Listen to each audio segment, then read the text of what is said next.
Thanks for staying with us. We're still reviewing Punch. Any story there? Yeah. Go ahead, Oni of Ife's ex-queen Naomi Shile Kunola, owner of Ibadan-based broadcasting station Agidigbo FM, Oriyomi Hamzat, and the principal of Islamic High School Bashorun Abdullahi Fasasi regained their freedom from the Agodi Correctional Center on Tuesday. This is 21 days after they were remanded following the death of 35 children during the stampede in Ibadan.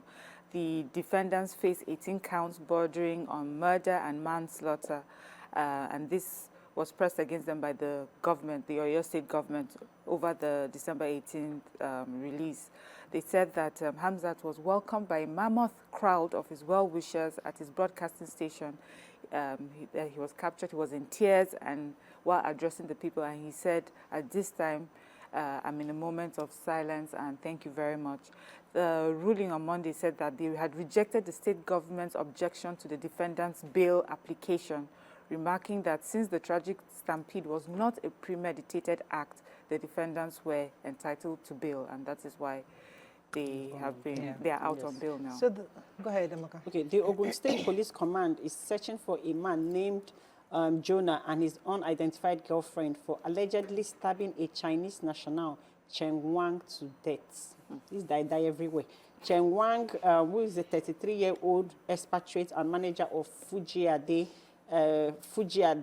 Electronics Technology Company, was on Sunday noon sitting in his office. It was a routine break in the company. Jonah and his girlfriend entered his office and eyed him and stabbed him to death. So the manager of the company, Mr. Akosile, now reported it to the police, and then they are investigating the issue. The Jonah and his girlfriend, they don't find them. They don't find them. They've absconded. So they're looking into the matter to know why this happened.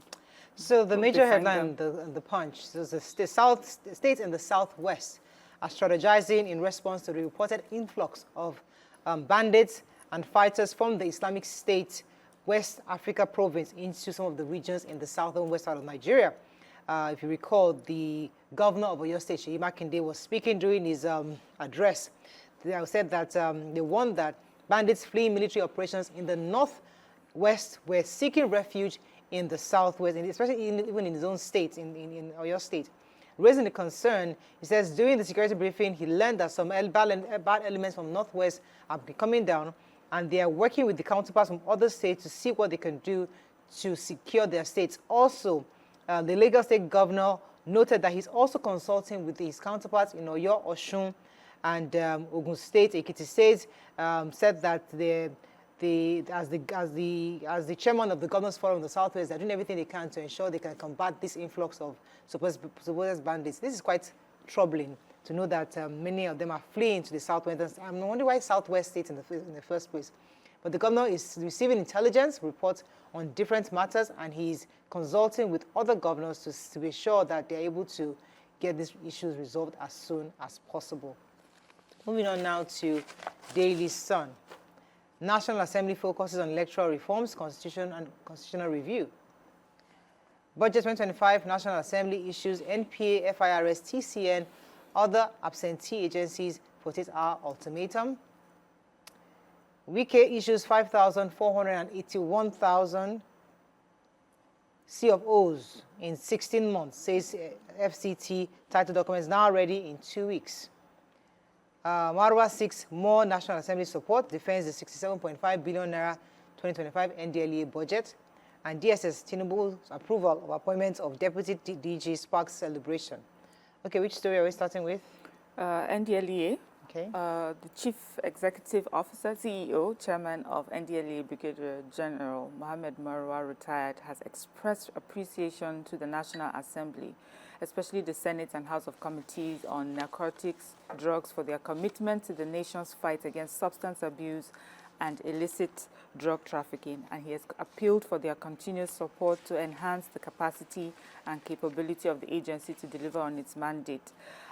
He made this appeal when he led his management team to defend the 2025 budget proposal for the agency before the House Committee on Narcotic Drugs and Senate Committee on Drugs and Narcotics, respectively. He was also very grateful to the president for his unrelenting encouragement to NDLEA. But he says that, their work, what they're doing, they're grateful for the support, but it's not without challenges. And one of the most significant ones is particularly lack of accommodation for their personnel.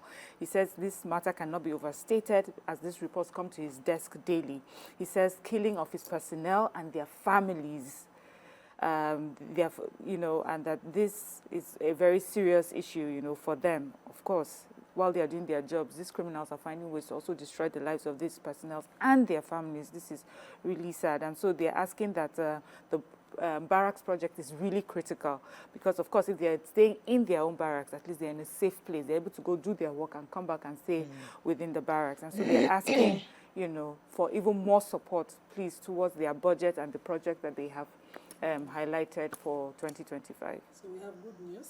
The president, according to the Sun, after the the recommendation of the DG of the SSS as the DSS, and the Office of the NSA has appointed the first female Deputy Director General of the Department of State Services, Mrs.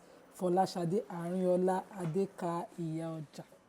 She's from Kogi State, and she's a native of Kogi State. This is the first time a female is getting to that high rank position. So congratulations, madam. Congratulations. We hope that Congratulations. journey, That's great your news. promotion will bring us good news. So the Senate President, Godswill Akpabio, has said that the critical task before the House on resumption is the completion of the electoral reforms, given the preparations for the next electoral cycle. When I hear electoral reform, I'm thinking elections. Politicians are already thinking of the next elections. So he said, in addition, that rising to the greatness of our calling, he said that it's important for them to begin to review the electoral act that we have. He urged them to approach consideration of the 2025 national budget with the usual patriotism and diligence. Also said that we need to also focus on constitutional review. He said that another critical task before us is the completion of the electoral reforms as the nation begins preparations for the next elections. Electoral reforms is not just a legislative duty. It's a moral imperative. It's our chance to give to the Nigerian people a system that is transparent, credible, and reflective of their will. So we hope part of that reform is diaspora voting, those who are able to vote from the prisons, electoral voting, quite a few, journalists too, and journalists. people that So we are work in waiting to see what the review will be. Okay. But there's still a bit of debate about that. Go ahead. All right. The Minister of the Federal Capital Territory, Nyesom Wike, has signed 5,481 certificates of occupancy as of December 31st, 2024. This is according to his Senior Special Assistant on Public Communications and New Media, Lere Olayinka. So according to him, that compared to the numbers of C of O printed and signed within the past 13 years, it is still less 2,919. He said that the moment you make your payments now, it takes 2 weeks, within 2 weeks for you to get your C of O. This is good news. He said this is in line with the renewed hope agenda of President Bola Ahmed Tinubu's government for things to change. He also said that when you now upload your documents for C of O, it takes within 72 hours as opposed to years now to show within the system. He also said that within the next couple of weeks, those that their C of O is ready will receive SMS, or like before, to tell you that it's ready, come and collect your C of O. That now he understands why people have not been paying. But now, please pay, because within 2 weeks, you get your C of O. Okay. Things are moving forward. Yes. Vanguard, our final paper this morning, underfunding huge debts, root causes of power sector failure. AI, decentralized electricity supply, says Okonjo-Iweala. GAC meets and endorses new Lagos Speaker Miranda. Marketers shift to Dangote refinery as petrol depot price hit 950 naira per litre. And CBN fines 9 banks for failing to dispense cash at ATMs. Okay? Okonjo-Iweala, who has that story? Yes, I do. The Director General of the World Trade Organization, Dr. Ngozi Okonjo-Iweala, has advocated a decentralized approach to electricity supply. She said this at the 10th convocation ceremony of African University of Science and Technology, AUST, in Abuja yesterday.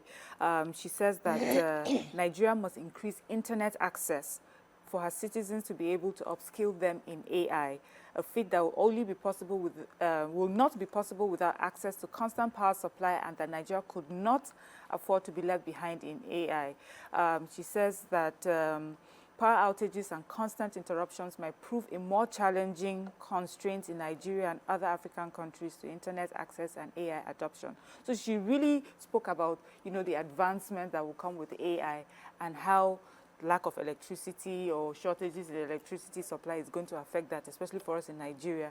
And, she highlighted this particular university for working on steps to see how they diversify electricity supply. So they are talking solar and all sorts of other sources. So, and the idea is really, she says no matter what the federal government puts in place concerning AI, if electricity is a problem, it won't really make much sense. And we need the governors to get creative. Now that you have the power to generate for your individual states, you need to start getting creative on what to do, Okay, that's all we can take on this segment. When we come back, move on to the hot topic of today. Stay with us. We'll be right back.